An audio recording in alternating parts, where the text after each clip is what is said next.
Let's talk about something that so many of us were never taught, but has the power to completely change the way we plan, create, parent, and show up in life.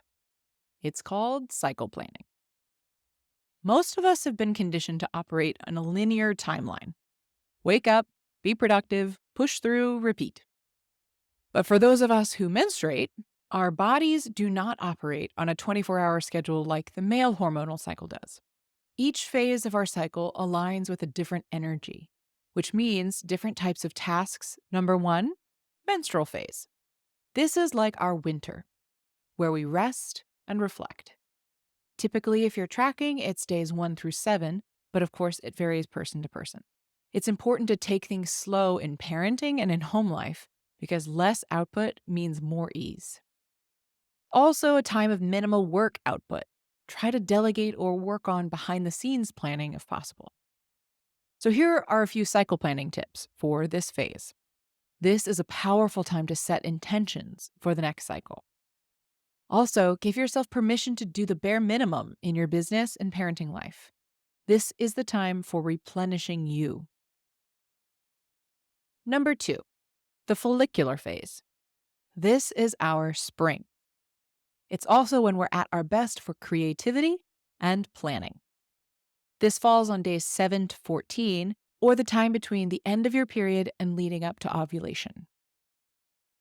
What's happening is that estrogen and testosterone start to rise and energy increases. Creativity and motivation naturally spark here. So, this time is best suited for brainstorming, planning, and big picture thinking. You can start new projects or new habits during this phase.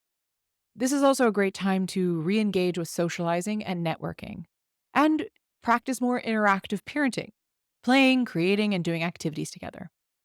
So, here are a few cycle planning tips for the follicular phase. This is the best time to initiate new ideas and plan big picture goals for work, family, and creativity. Number three, ovulatory phase. This is our summer and a great time for peak visibility and energy. This falls typically around days 14 to 18, but obviously varies based on cycle length. What's happening during this phase is estrogen and testosterone peak, leading to really high energy, social ease, and magnetic presence. This is great for more demanding parenting moments, handling tough conversations, planning outings, and just being on with your kids. Before we dig even deeper together, I want to make sure you've grabbed your free copy of The Growth Without Burnout Blueprint, a guided journal I created just for creatives like you who are building bold, beautiful lives and businesses without losing themselves to the grind. This is your rhythm reset, your space to reflect, realign, and remember who you are while you grow. If you've ever felt like your ambition and your nervous system are at odds, this is for you. Inside, you'll find powerful prompts, check-ins, and mindset shifts to help you grow with courage, creativity, and clarity without burning out in the process. It's totally free, it brings you back home to yourself, and it was made with you in mind. Head over to ellenbrowencoaching.kit.com/no-burnout-blueprint or tap the link in the show notes to get yours today. All right, let's get back to the episode. It's also ideal for socializing with ease. This is the phase where connection feels the most natural. And finally, it's a great time to make bold decisions. Your confidence is naturally at its highest, so use it. A few cycle planning tips. If you have important meetings, pitches, or launches, try scheduling them during this phase when you're naturally at your most charismatic and clear-headed.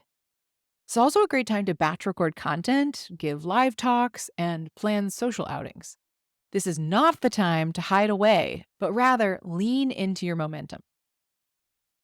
And phase 4, the luteal phase. This is our autumn.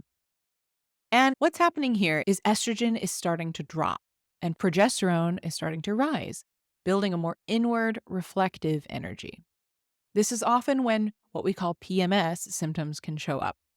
So, this period is best suited for wrapping up projects and completing tasks. Accept invitations during spring and summer, and set boundaries during autumn and winter.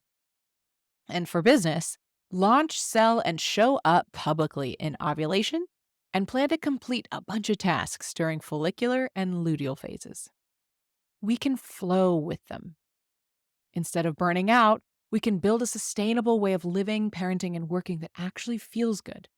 Because when we work with our cycles instead of against them, we are more deeply connected to our bodies and needs, we trust our inner guidance more, and we create our own experience of consistency in life. If you enjoyed today's episode, please show your support by leaving reviews and comments. It would truly mean the world to me to hear from you. And hit that subscribe button so you never miss a day, and join me in my mission to help a world full of content creators become a world of contentment creators.